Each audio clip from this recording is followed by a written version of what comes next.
Sea of Thieves Season 8 has changed the game forever. Never will it be the same again. This enormous update to the Sea of Thieves sandbox has revolutionised PvP, immersive storytelling, and once again has upped the bar for Rare to beat as they continue to expand their pirate paradise, and quite possibly is the biggest content drop to ever make its way onto the waves, taking the spot as my favourite update to Sea of Thieves.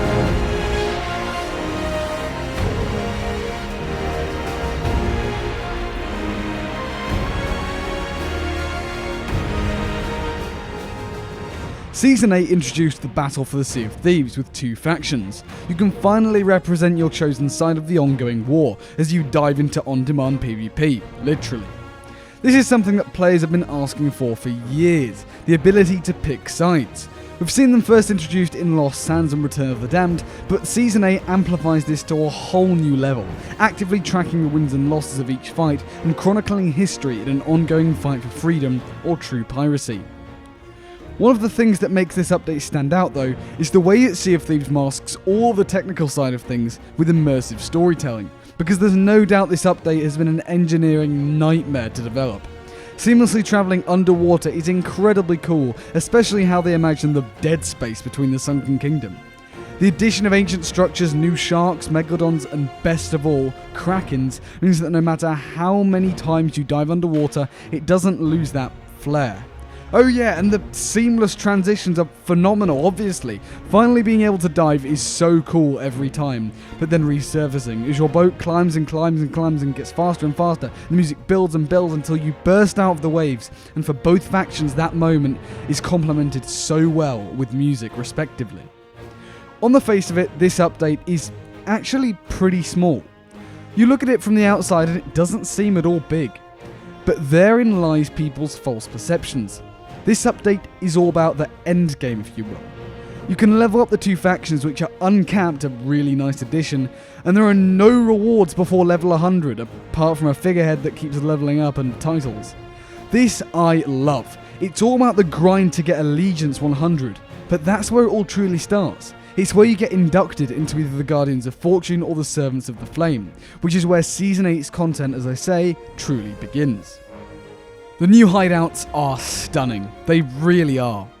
The Guardian's Hideaway is an expansion on the current Legend hideout, where you'll meet new and existing NPCs, explore the upper decks of the Athena's Fortune wreck, and discover what's behind the hideout currently. Here you'll unlock and take part in the Blessing of Athena's Fortune, to find yourself transformed into the spectral ghost curse that we've requested for so long. The Reaper's Lair, on the other hand, is a fiery labyrinth in the belly of the Reaper's hideout, deep below the land, where you'll be able to unlock the Skeleton Curse, taking part in the Ritual of the Flame. Again, something that players have been requesting for years, since the launch of the game when we first saw skeletons. I love that this lair is only accessible from the Reaper's hideout, and not any outpost. Just like the Pirate Legend hideout, it creates a sense of you only know about it if you know about it. I love secret things hidden in games that can only be activated once a certain condition has been satisfied, so this is really cool in my opinion.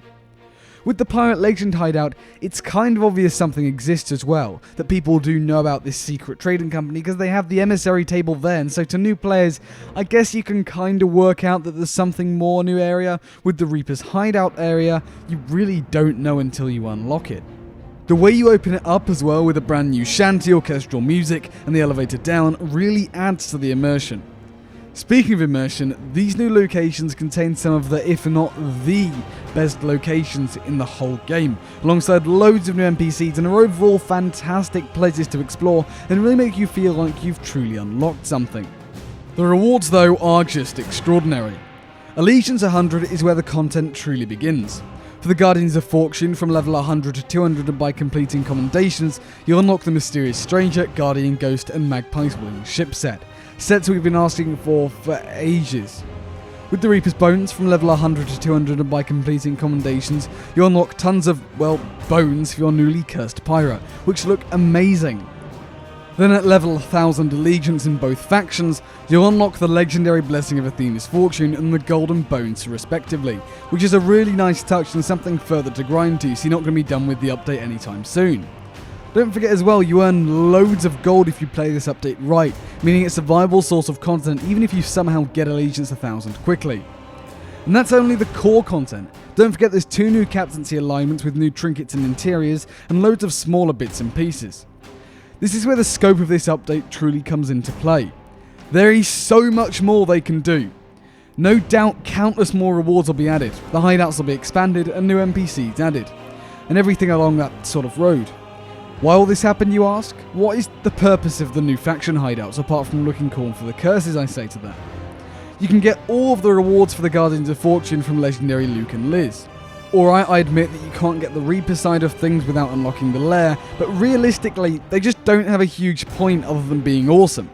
They definitely have plans for these in the future, and first rewards.